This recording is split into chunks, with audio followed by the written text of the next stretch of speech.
আসসালামু আলাইকুম।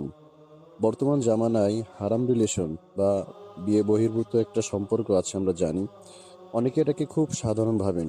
কিন্তু পবিত্র কোরআনে আল্লাহ তাআলা বলেছেন, ওয়ালা তাকরাবুজ জিনা। তোমরা জিনার ধারে কাছেও যেও না।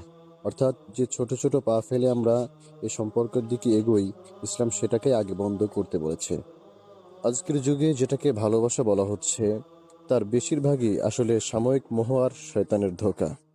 শয়তান পাপটাকে আমাদের চোখে খুব সুন্দর করে দেখায়, কিন্তু মনে রাখবেন, যে সম্পর্কের শুরুটাই হয় আল্লাহর অবাধ্যতা দিয়ে, সেই সম্পর্কে কখনোই মানসিক শান্তি বা বরকত আসতে পারে না। ইসলাম কিন্তু সুন্দর অনুভূতিকে নিষেধ করে না, বরং একে দিয়েছে সুন্দর এক পবিত্র রূপ।